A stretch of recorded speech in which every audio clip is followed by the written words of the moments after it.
కూడా గేట్ బయట నుంచే మెడల్ బట్టి నెట్టేసిరు హోమ్ గార్డ్స్, మనం చూసినాం కదా. 10 సంవత్సరాలు మీరే ఉండి మున్సిపల్ అయితే నిన్నటి వరకు మీరే, ఇప్పుడు లేటెస్ట్ ఎలక్షన్ జరుగుతుంది.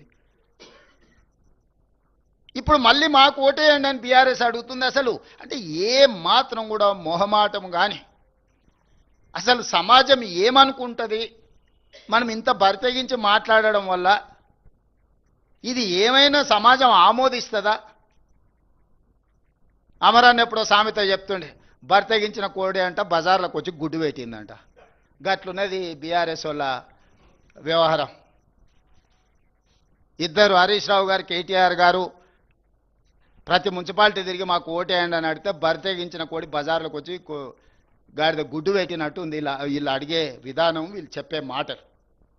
మీరు లేనిది ఏదైనా ఉంటే ఇప్పుడు మీకు కొత్తగా ఇస్తే మీరు ఏదైనా చేస్తారని అనుకోవచ్చు. 20 లక్షల కోట్ల రూపాయలు మీకు ఇస్తే పేదోళ్ళకి ఇండ్లు కట్టించిండ్రా? ఇండ్ల సంగతి చాలా దూరం, అసలు రేషన్ కార్డులు అన్ని ఇచ్చిండ్రా? సన్న బియ్యం ఇవ్వాలని వెనకటి చెప్పిండు కేసీఆర్ గారు. ముఖ్యమంత్రి మనవాడు ఏదైతే బియ్యం తింటుండో పేదోళ్ళకి అదే సన్న బియ్యం తినిపిస్తామని ఇచ్చిండా? మీరు జర్నలిస్టులు, మీరు కూడా ఉన్నారు కదా ప్రజాక్షేత్రంలో, మీ గుర్తింపు కార్డు, మీ ప్లాట్ల గురించి ఇట్లా చెప్పుకుంటూ పోతే ఒక్కొక్క వర్గానికి, ఏ ఒక్క వర్గానికన్నా ఉద్యోగాలు ఇచ్చిరా, రేషన్ కార్డులు ఇచ్చిరా, సన్నబియ్యం ఇచ్చిండ్రా? అసలు ఏది వీళ్ళు అమలు చేసింది? పట్టణ ప్రాంతాలలో మోరీలు అన్న తీసిండ్రా? వరదలు వచ్చి కొట్టుకపోతే కనీసం పలకరియనన్నా పలకరిచ్చిరా? ఏమీ చేయకుండా ఇప్పుడు మళ్ళొచ్చి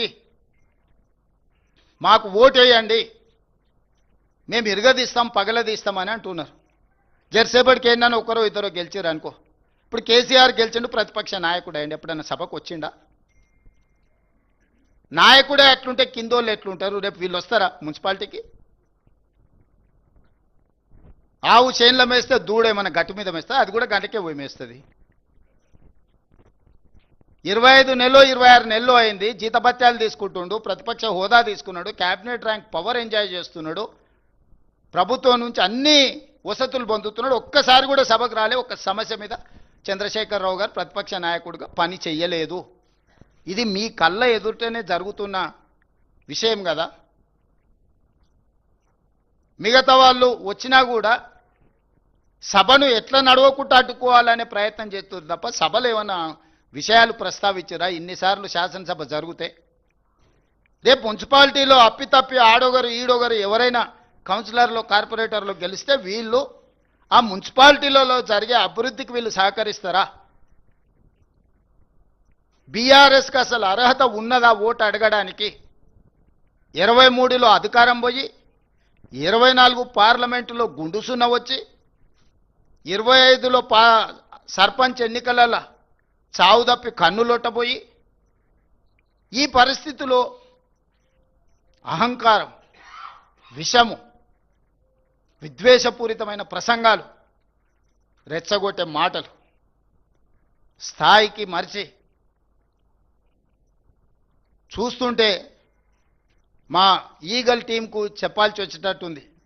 నార్కోటిక్ ఎనాలిసిస్ ఏదన్నా గంజాయి కానీ కొకైన్ కానీ హెరాయిన్ కానీ ఏమైనా కొట్టి మాట్లాడుతున్నారా వీళ్ళ మాటలు చూస్తుంటే అని. ఎందుకంటే హోష్లో లేకుండా ఉన్నోడు అట్లాంటి మాటలు మాట్లాడతాడు. హోష్లో ఉన్నోడు, ఈ సమాజం పట్ల బాధ్యత ఉన్నోడు, పెద్ద పెద్ద చదువులు చదువుకున్నా అనుకునేటోడు మాట్లాడే మాటలేనా?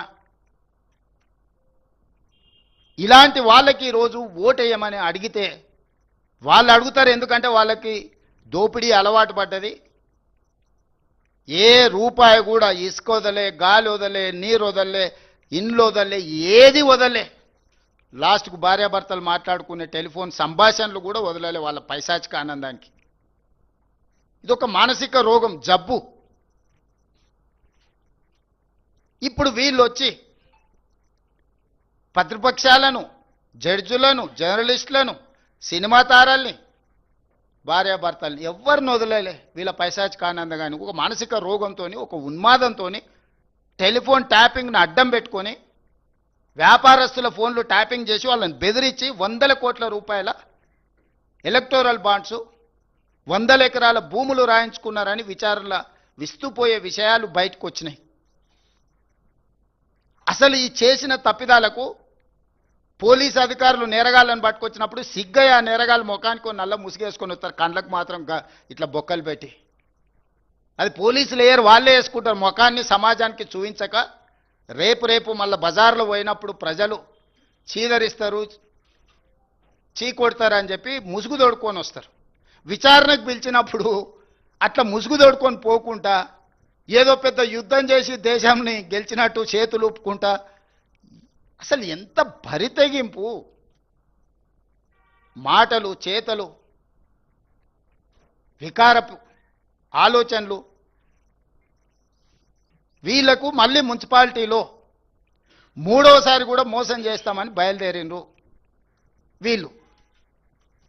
ఇక బీజేపీ బీఆర్ఎస్ రెండింటిని కలిపి చూద్దాం ఒకసారి. పోనీ రెండు ఇద్దరు కలిసేమన్నా ఎలగబెట్టిరా అంటే 2014 నుంచి 2021 వరకు బీజేపీకి రాజ్యసభలో మెజారిటీ లేదు.